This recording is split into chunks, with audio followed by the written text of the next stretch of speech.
Salut Stratoniens, salut à tous, j'espère que vous allez bien. On se retrouve dans mon autre chambre au ski. Donc on va faire une petite vidéo comme d'hab. On va parler du BTC, l'Ethereum, du BNB. On ira voir aussi le SP500. Ça sera tout pour cette vidéo. Je pense que c'est déjà assez pour je pense cette vidéo. Peut-être 2-3 autres alts. Bref, on ira au pire checker les alts ce week-end. On peut largement avoir un pump, mais on va plutôt se concentrer sur nos fameux BTC et Ethereum. On ira voir aussi les liquidations. Je pense que ça peut être assez intéressant. Mais en tout cas, la pattern ici haussière est toujours maintenue, donc il risque de se passer de jolies choses. Enfin bref, j'espère que cette vidéo vous plaira. Je vous souhaite à tous un bon visionnage. On est parti. Crypto, million. Crypto, million.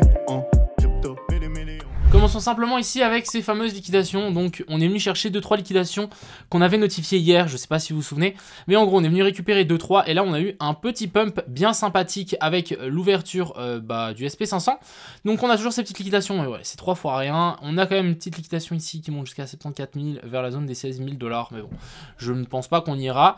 Et ce qui est assez intéressant, c'est qu'ici on est en train de faire presque un avalement haussier et du coup on va peut-être avoir un boss. Et du coup, si un boss est égal à longue, donc c'est très bien. On va checker ça à l'instant. Donc déjà, hier, on avait notifié qu'on avait une jolie petite pattern de continuation haussière. Déjà, on va mettre un cos ici et on va rajouter un autre cos là. Donc magnifique.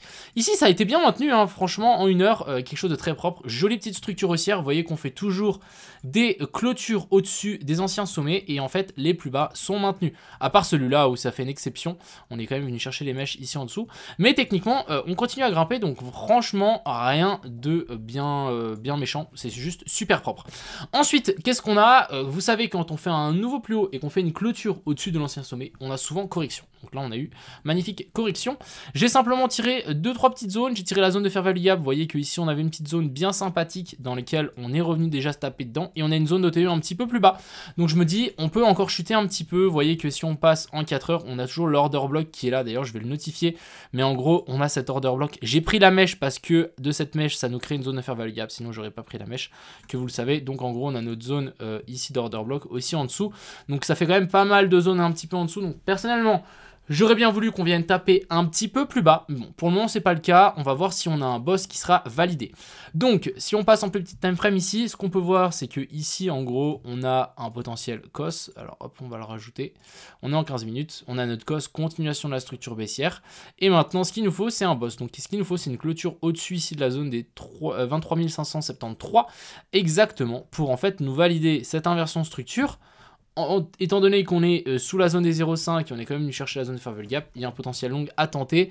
Et ce qu'il faut tout simplement après, c'est retirer un Fibo depuis le top qui sera potentiellement formé jusqu'en bas. Mais moi, ce que je vois déjà, si vraiment ici on a notre boss, on a quand même une petite zone sympathique ici de zone de fair value gap qui peut largement être pris comme une entrée. Donc, si on a un boss, continuation de la structure. Et moi, je pense qu'on va venir péter ces sommets si on a notre boss. Encore une fois, j'ai bien dit si. Et bien évidemment, après ça, moi, ce que je vois, c'est simplement ce plus haut là.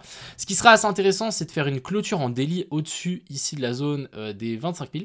Et ensuite, après corriger. Parce qu'en fait, cette zone-là va simplement nous valider cette énorme... Donc ici, on a un énorme cos qui est très propre avec une jolie petite clôture en dessous. Alors, je voulais mettre cos. Et ici, si on peut avoir un boss en daily, ce serait magnifique.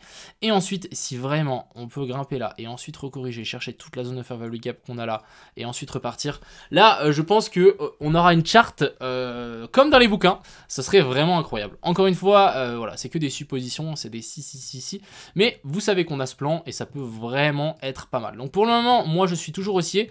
Tant qu'on n'a pas de clôture sous ce plus bas là, et ce plus bas là, pour moi, ça reste haussier. Si on a une clôture en dessous de là, ça commencera à sentir le roussi et on descendra, à mon avis, à 20 000, chercher les zones intéressantes de liquidité. Continuons avec l'Ethereum ici. Donc l'Ethereum, hein, comme je vous avais dit hier, ce qui était assez intéressant, c'est qu'on a fait notre fameuse chasse au stop. Donc j'allais dire chasse aux sorcières, mais pas du tout. Au-dessus de ces stop loss. Donc ça, c'est quelque chose de bien. On a eu une petite correction. Même chose un petit peu que le BTC. Vous voyez, on a une grosse zone de fair value gap ici. Personnellement, si je voulais long l'Ethereum, je préférais le long un petit peu plus bas. Et potentiellement tirer un Fibo. Donc je sais pas si je prendrais celui-là, mais quand même, hop, chercher en tout cas sous la zone des 0,5. Parce qu'actuellement, on est encore au-dessus. Donc à prendre avec des pincettes, j'essaierai pas de longue ici. Ensuite, on a le BNB qui continue sa route. Hein, vous voyez qu'on est venu faire support donc sur ses anciens sommets. Magnifique, ça continue à grimper. Alors, où est-ce qu'on va pouvoir se retourner si on se retourne? Parce que pour moi, si on continue à grimper, la prochaine target, c'est la mèche. Donc ça peut aller assez vite. Si on corrige, bah, ça sera revenir chercher la zone d'OTE qu'on a juste ici en dessous. Ça serait vraiment une magnifique zone pour un potentiel achat. Encore une fois, je pense que le BNB dépendra énormément du Bitcoin. Si le Bitcoin commence à corriger maintenant, bah, on aura le BNB aussi.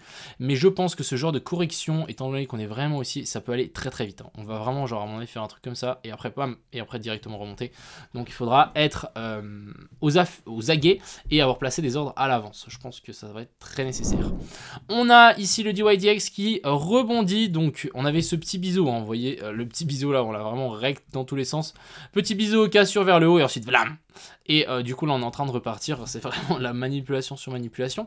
Ce qui est assez intéressant, c'est que on peut peut-être considérer ici qu'on a notre zone d'accumulation, notre zone de manipulation, retest sur le bas du range et ensuite ici extension. Donc ça c'est plutôt propre.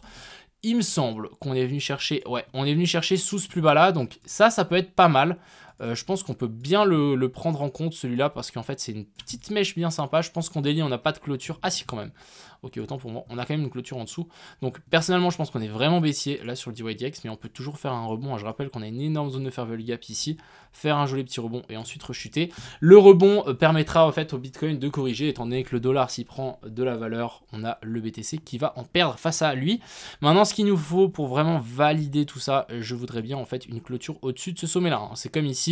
Je veux nos boss. Si on n'a pas de breakout de la structure qui est baissière, ça reste baissier. C'est autant simple que ça.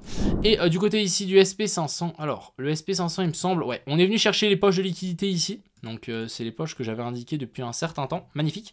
Je me dis qu'on peut peut-être corriger un petit peu, venir s'appuyer sur cette espèce de trendline ici. On a quand même une zone d'order block qu'on peut largement retoucher pour ensuite grimper et potentiellement venir chercher notre boss.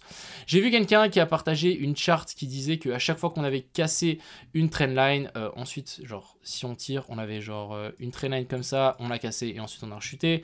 Ensuite, on avait une autre trendline comme ça, on a cassé, on a rechuté. Ici, on avait une autre trendline comme ça, on a cassé, on a rechuté. Là, on a cette longue trendline. Est-ce qu'on a cassé? Est-ce qu'on va rechuter? Ça, c'est un mystère, on verra. Mais pour le moment, ça reste haussier. Je pense que la prochaine target, ça serait vraiment ça. Pour le moment, il n'y a aucun signe baissier. Hein. Ici, vraiment, il n'y a aucun signe baissier. Ça risque de continuer à grimper. Venir chercher la zone des 4320 points. Chercher ce sommet-là. Et ensuite, on avisera. Mais pour le moment, rien à dire, SP500 haussier, donc à mon avis le Bitcoin aussi. Donc voilà, ça sera tout pour cette vidéo, j'espère qu'elle vous a plu, vidéo assez courte, je vais aller lire vos commentaires, je vais aller répondre à vos commentaires, je vais prendre en compte tout ce que vous m'avez dit par rapport aux alts, je ferai l'analyse demain matin. Donc n'hésitez pas à mettre des commentaires si vous voulez certaines alts, etc. Et puis sur ce, moi je vous souhaite une excellente fin de semaine, un excellent week-end, profitez bien, c'était Crypto Millions, à plus.